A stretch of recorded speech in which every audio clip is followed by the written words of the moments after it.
pun Kakang lan Siadi kajibah minangka dadi jagoning dewa.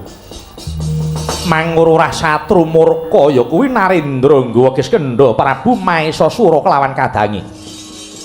Ya Kakang. Tak jaluk sira Kakang kelawan aku kudu manunggalake kekuatan.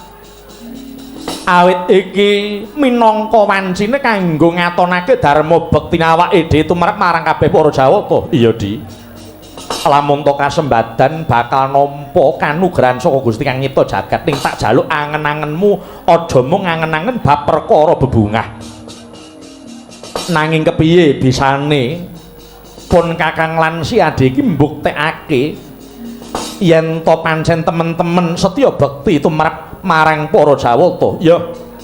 Kang mangono Kakang Gwarsi ayuh padha lolonan nyaketi ungganing senopati saka nggawa Kiskendha ingkang aran Jatasura. Mula Kang Sukudu praitna den ngati-ati.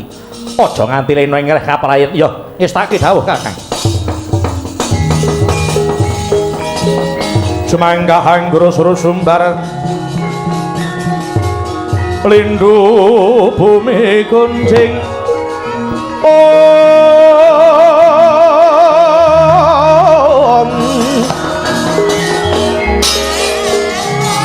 kumaludhok lumpur ketuk umap kang jalatri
Aduh Bathara Gung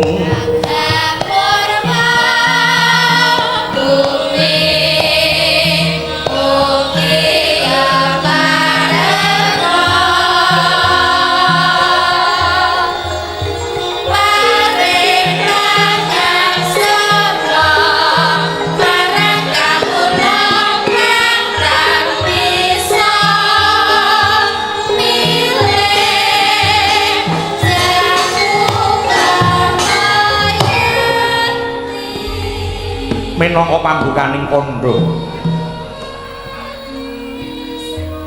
mapan wonten madyaning wana pringgo hengriku wonten pitataning janma inggih putra Ngagrastina atmajanira Resi Gotama ingkang sesilih Raden Gwarsi inggih risang Subali. Nalika semanten ngedeng nindakaken tapa ngalong wonten madyaning wana pringga inggih awit minangka panebusing kalepatan nalika rebatan cupu manik Astagina.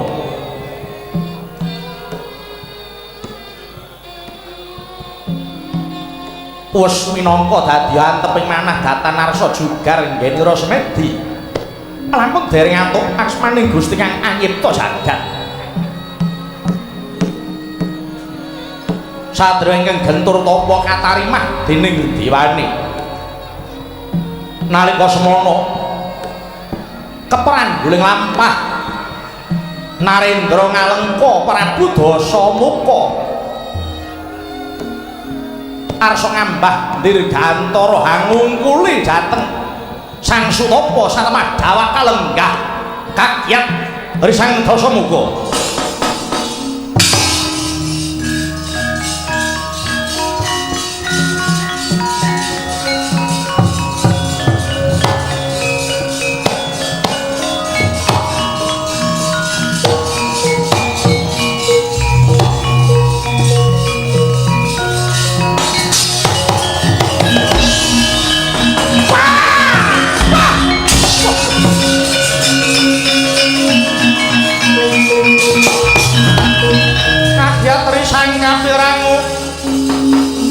Rinangkul kinempet-kempet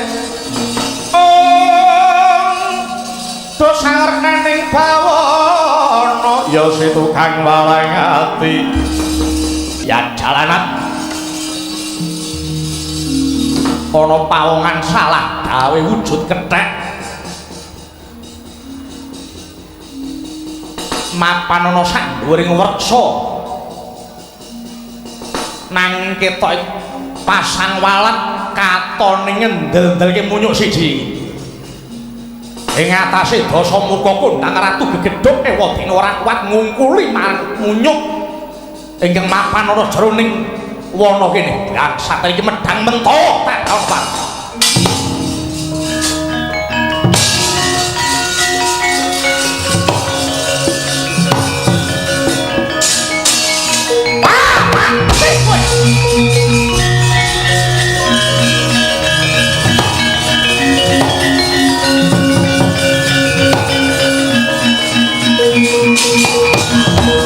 lang-langeng driya mangu-mangu mangungkung kanduhan rimang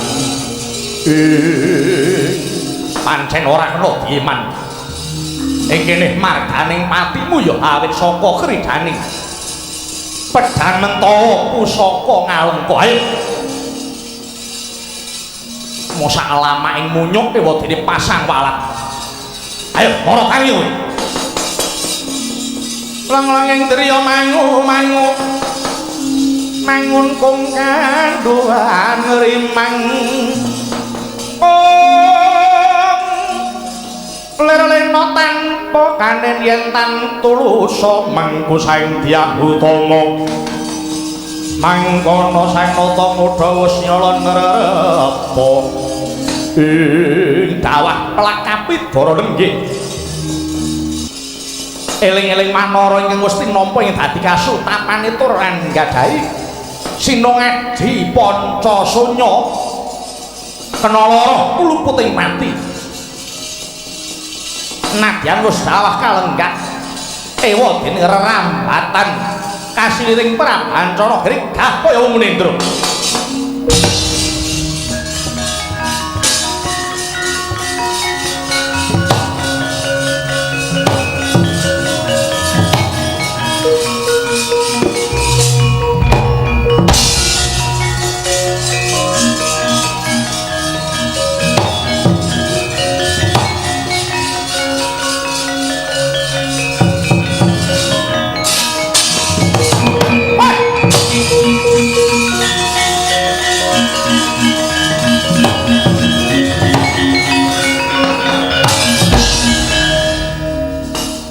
katone titah pepethingan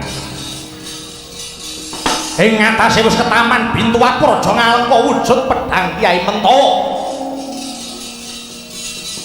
nyatane iki sik bisa urip lek ana mripatmu mara gagi sawangen Subali kang isih waluya jati-jati temah nirmala malah kepara bestun temene ngatasé kowe nganggo sandangan cara ratu ewadene patrapmu kok ana sak ngisore kewan budimu luputku apa dosaku apa dene kewan wani gendak sikara marang ragaku iki Mongko aku Tapa Brata mapan ana kene iki gajeke ora ganggu gawe tumrap marang sapa wae. Ning tetela sajake pawongan iki arep nyoba marang Guwarsi. Ayo. Yen kepengin slamet uripmu mara diage tumung kula nyuwuna pangapura, jaluk pangapura ngarepe Subali. Wah, tak gawe apa? Dasamuka ratu gegedhuk. Aja meneh menungsa sedeng dewa wae miris nyawa kekuatan. Lah kok mung sedeng munyuk sing derajate ana sak ngisore menungsa. Malah kepara kowe kang gawe wirange Dasamuka kene margane matimu, para cobane.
Nyata kowe Ratu Sekti Mandraguna. Mara gage tangi. Subali ayo. Aduh. Walana. Subali. Dadaku aja itak kaya mengkene iki. Subali. Walana Raden. Walana. Ora bakal aku ngwali marang bebandanku. Yen to kowe durung mertobat, waduh iki Raden. Raden, kula sampun mertobat, kula sampun kapok. Dados siswa Paduka kepareng ngakeni kula murid Paduka. Yen lahir batin tumuli bakal tak kuwani lahir tumusing batos. Menawi ngantos lincat ing janji, mugi Paduka nekseni menawi kula lincat ing janji benjang pejah kula kaliyan Wanara mandi kandhapudi. Aduh Raden.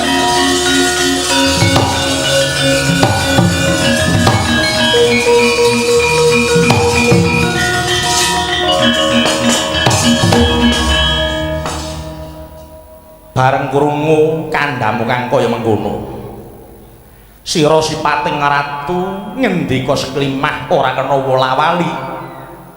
Nalika kowe kandha yen nganti lincat ing janji besok matimu ya saka dayaning para wanara kaya wujud kuwi iki. Mara gage eling-elingen ana jroning batinmu. Ning gandeng sira wis mertobat tumuli tak wali kang dadi bebandan. Inggih Raden, katepangno kula menika Narendra saking nagari Ngalengka dene jejuluk kula pun Dasamuka inggih Rahwana Raden. Ya. Iki Subali ingsun ingkang mapan ana ing alas Sunya Pringga kene. Waduh, Raden. Tetela kula sanget keyung-yung dhateng kasekten Paduka Raden. Nyuwun pangapunten. Kepara kula menika ngungun-nguningani dhateng kasudibyan Paduka. Nadyan wujud Wanara kamangka sinten kemawon menawi sampun ke Taman Pedang Mentawa mboten badhe mindho damel nyatanipun Paduka Raden tasih pinaringan waluya jati temah nirmala. Sira ora perlu nggumun awit saka panguwasane Gusti kang nyipta jagat Subali kesinungan Aji Pancasunya. Oh. Haji Pancasunya. Iya. Menika menapa daya kasihipun? Yen to sapa wae kesinungan Aji Pancasunya ing kono kena lara luputing pati. Waduh inggih Raden. Wah, tetelo kula sampun anek seni. Anek seni dateng lho dados dawuh Paduka. Iya. Banjur apa sing dadi kekarepanmu? Gandeng kula menika sampun ngrumaosi lepat, kula sampun ngrumaosi kawon, monggo. Kepara kula tadah deduka menawi Paduka kersa Raden monggo keparenga kula badhe swita Paduka keparengaken murid dhateng kula. Iya. Yen pancen lair batin nggonmu kepengin ndak aku dadi murid. Tegese apa sing dadi kewajibane murid kudu tok lakoni. Nggih, menika mbangun miturut kaliyan ingkang sampun dipun anggep guru. Mbangun miturut kanthi adhedhasar pitados. Syukur. Kan mangkono yen to sira bakal dadi siswaning Subali ya tak tampa. Nanging aja saiki ya Dasamuka. Liya wektu kowe mengko sawana rene maneh. Awit Subali durung rampung nggone nindakake tarak brata. Oh nggih, menawi didol mekaten kula namung ngestakaken dawuh. Nedya kula nyuwun pamit. Ya ya, muga-muga liya wektu sira Dasamuka bisa bali rene maneh. Nggih, senika Raden.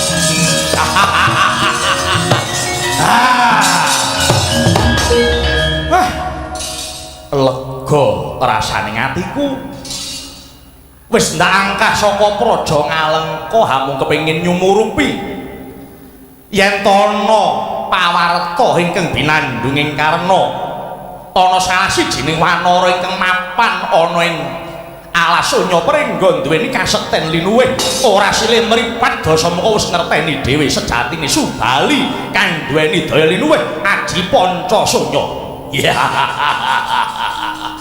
Mendah kaya ngapa lo ing jagat yen to Aji Pancasunya iki bisa ndak regem yen Dasamuka bisa sinung Aji Pancasunya persasat bisa ngeratoni jagat saisine iki. Mari so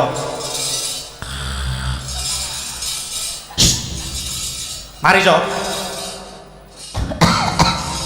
nyanti yem sapa cangkeming lindur loh menika sinuwun ingkang sampun merpeki dhateng pantenggan kula bangsat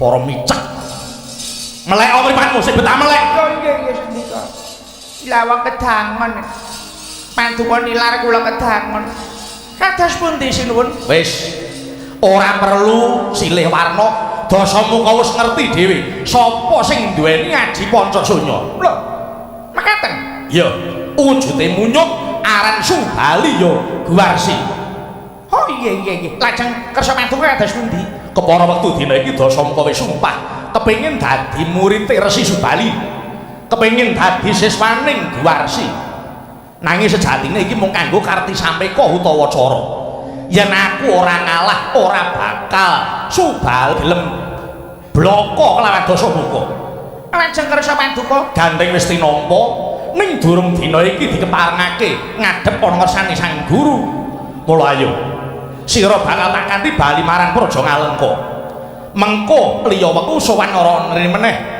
ning tak jaluk iriten bergadaning prajurit mara gage gawekno pertapan kang endah. Pamrihipun menapa? yen to wis tak gaweke pertapan kang indah Raden Subali utawa Guwarsi mesti rumangsa kepotangan budi yen wis rumangsa kepotangan budi tumuli aku bisa nggayuh apa sing tak karepake ngene nggih dateng sedika ngestaken ayo bali kowe dhisik monggo kula derekaken kene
Sikra kang tumingal tatambo samya medali lir nadet wileting ganda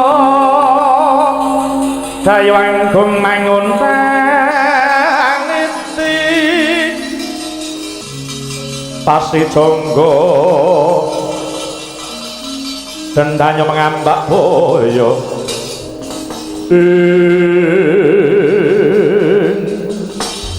Yayi Guwarso ana apa Kakang Guwarsi ngertenono lamun ta wektu dina iki pun Kakang lan Siadi kadibah minangka dadi jagoning dewa ya Kakang tak jaluk sira Kakang kelawan aku kudu manunggalake kekuatan awit iki minangka wancine kanggo ngatonake dharma bekti awake dhewe tumrap marang kabeh para Jawata. Iya, Di. Lamun to kasembadan bakal nampa kanugrahan saka Gusti Kang Nyipta jagat ning tak jaluk angen-angenmu aja mung angen-angen bab perkara bebungah. Nanging kepiye bisane pun Kakang lan Siadi iki mbuktekake yen to pancen temen-temen setya bekti tumrap marang para Jawata. Ya. Kang mangono Kakang Guwarsi ayo padha loro nyaketi ungganing senopati saka Nggawa Kiskendha ingkang aran Jatasura. Mula Kang kudu praitna den ngati-ati. Aja nganti lena ing kaprayit. Ya, wis tak dawuh Kakang. Jumanggahang brosro sumbar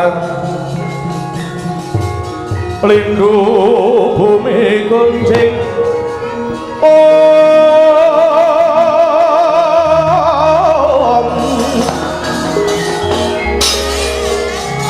kumalut lumpur ngetut umak kang salatri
mangawur-awur-wurahan tengarane ngajurit gong maguru gongso tetek kaya butula ngur panjriting turangga esti miwang dwaja kang kagitir perkata ingkang dwaja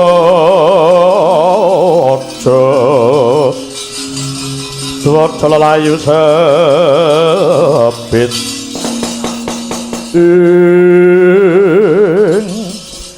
Togok wonten dawuh bilung dawuh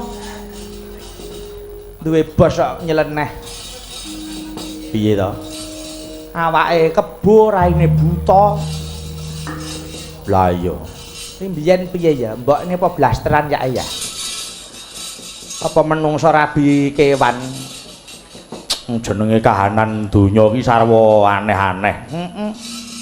Ya aneh kahanane. Lumrah rak ya kaya aku ngene iki. Lambe lumrah, mripat lumrah, dedeg ya wis apa enenge. Lah kuwi kok awak kebo rai buta ana meneh sing menungso cangkeme sak lawang Cangkemmu dhewe. Ora nek aku to. Ora Senengane kok. Togok wonten dawuh. Wis winatara suwe anggone ingsun minangka dadi utusane Gustiku Prabu Maesasura saka ing Guwa Kiskendha. Nggih. Nalika semana ingsun tinitipan nawala ingkang kunjuk marang Pukulun Bathara Guru. Menawi kenging kawedaring kathah lajeng menapa suraos sing tulis kala wau. Ingkang minangka dadi surasane Gustiku Sinuwun Prabu Maesasura kepengin banget dhaup kelawan widodari Bathari Antara kasih ya Dewi Tara. Oh, yuk. Nanging nyatane ngeri kalenggan iki durung ana pawangsulan entuk lan orane Pukulun Bathara Guru. Sinuwun bakal mboyong Bathari Antara kasih. Ngaten lho. Kenging kula wastani sinuwun menika nyahak wewenang rak wewaler. Sabab mengkono sampun wonten dipun pontho-pontho piyambak-piyambak ingkang kawastanan judul tali mangsa. Niku nata wong jejuduhan. Harepmu? Lah inggih. Menawi Sinuwun Prabu Maesasura menika satunggiling raseksa menika kedahipun ingkang dipun wengku inggih raseksi. Gitu. Raseksa kaliyan raseksi, widodari kaliyan widodara. Bambang kalih Endang. Burung mesti. Bambang kae ora nggon aku ya ora karo Endang. Oh, ora jeneng wong. Iki tataran kok lho. Mila kula suwun sampun ngantos dipun lajengaken upamiya urung ana wangsulan ya wis nggo wangsul mawon. Matur kaliyan sinuwun, nyatanipun kudune ya ingkang sinuwun kuwi ngaturke penuwun merga nalika semana wis ditelukke dening Bathara Guru. Lho.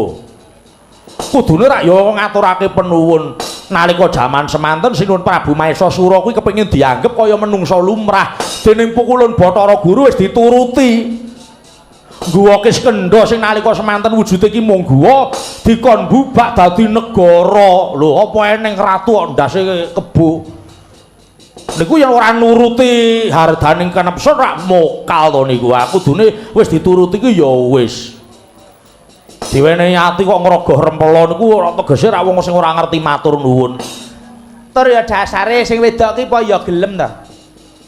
Ah padha-padha dirabi sing padha dewane wae rong karuan gelem lah kok iki mangko bose dhewe kowe ngeruh dhewe to Piye?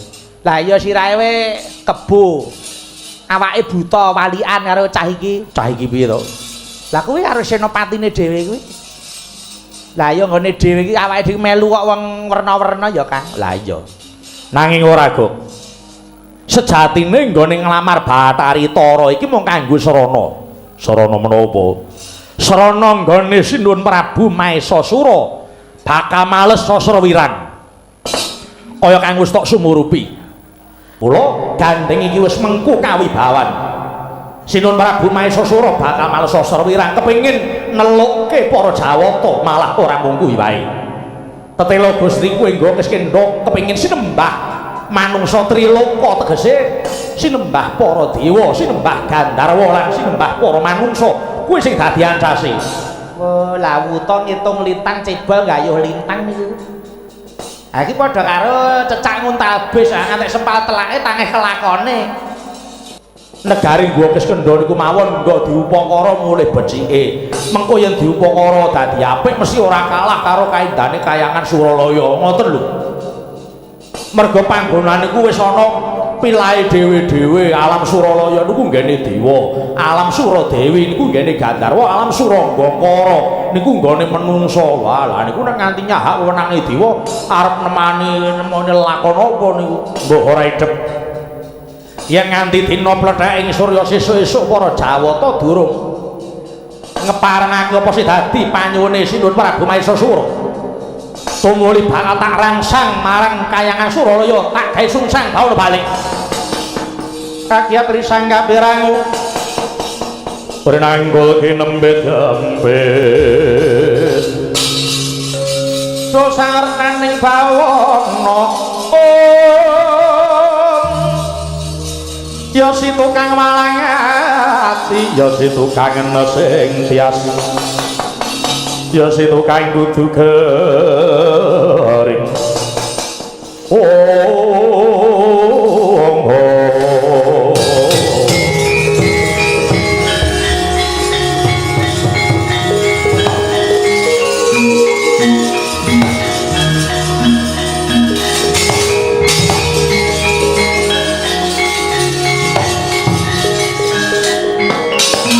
Akya prisangka pirangu renanggul kinembet-embet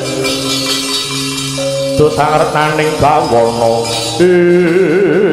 bocah menggung melayu-melayu gawe kaget apa inggih kepareng matur Gusti menika para Jawata ingkang sampun nyaketi dhateng pesanggrahanipun Wadyabala saking Guwa Kiskendha. Wah, yen ngono bakal ana pawangsulan saka para dewa entuk lan orane Sinuwun Maesasura garwa Bathari Antara kasih.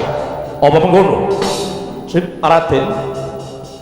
Menika para Jawata nganti jago wanara sakembaran.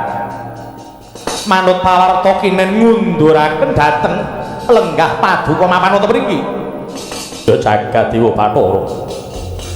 Tinemune para dewa durung gelem manungkul utawa nglibatake gendera putih gulung andha ranting. Tetela iki ana wanara kembar ingkang dadi jagone. Bocah Menggung wonten dawuh mara tumuli kirapna Wadyabala saka Guwa Kiskendha. Petukna sapa sing dadi jagoning dewa. Uri dateng sedika ngestake dawuh. Tak jaluk nggon mulumaku tulaten kaya tuwa buru kang bakal mikat manuk sedika.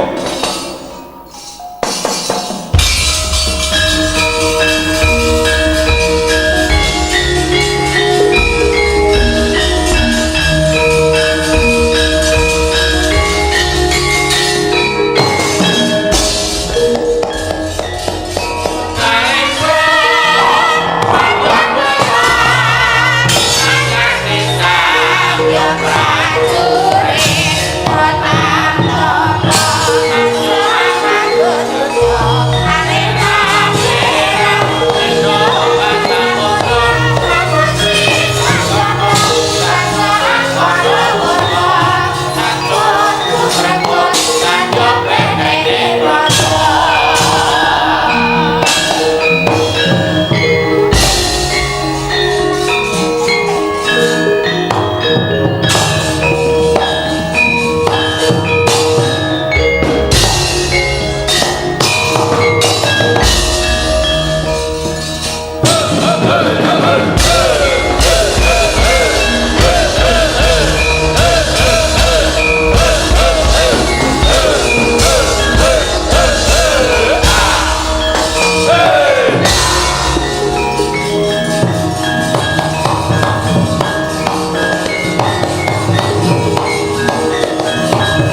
penunggul katusane dosa ngungkuli sesama aja dindak kewalah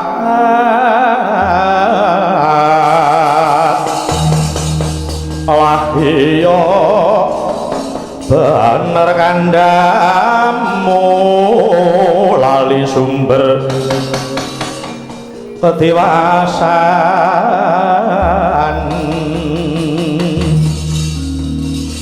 ana wanara kang mapake marang lakuku mara daging aku ki sapa bali takon wadya saka ing nggawa Kiskendha kekesete Gustiku Prabu Maesa Sura iki haranku temenggung Maesa Nabrang Maesa Nabrang yo bali takon kowe sapa Jagoning Dewa mburi saka ing pertampan Ngagrastina Guwarsa kang dadi aran Guwarsa ya Sugriwa ayo mara gage sumingkira endi Dewi Tara bakal tak boyong marang negaraku kunjuk marang ratu Gustiku ora sah langap-langap waton ngucap kasembadan sediamu waton bisa nglangkai bangkene Sugriwa makna sastra jendramu waton aji japa mantramu tebuah ya kamu raleng nyamu takon dosa parep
ngecek cadak lo edian oh ketek opo ya iya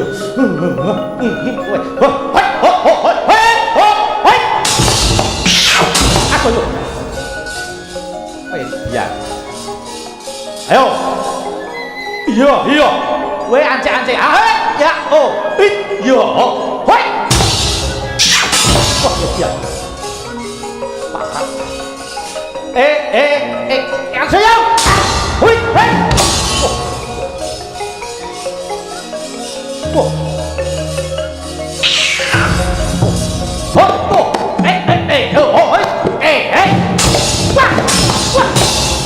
Awas, hoi.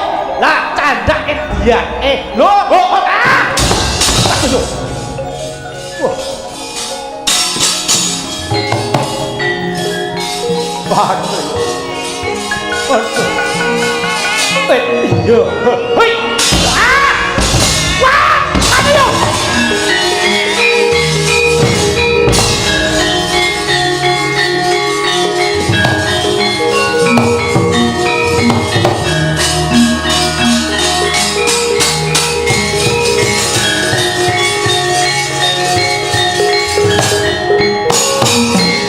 Sapa iki? Oh, iki Sugriwa mau ngawur. Sedulure Subali. Wah, yang kembar. Ayo. Minggir. Nyoba kapratiran cobaan. Ahon. Wah, menteleng bae. Yo. Ketek-ketek apa? Hei, aku yo. Iya. Hei, wah. Loh, dia. Oh, mati tenan aku. Wah. Wow, ayo. Oh. Ah, ayo.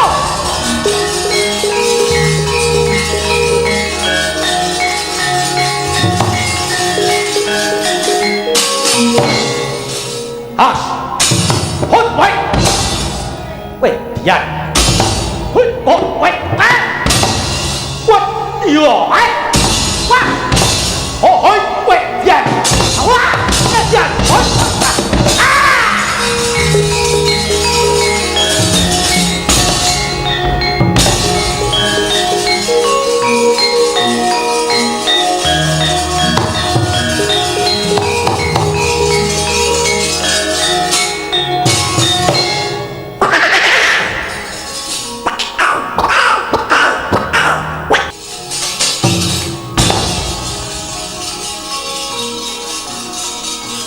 Wah, ya. Hei, hot, wait, oh, wait, ya. Oh, hawas, hey, oh, hey, ya, oh, wait, wait, ya. Yo, wait.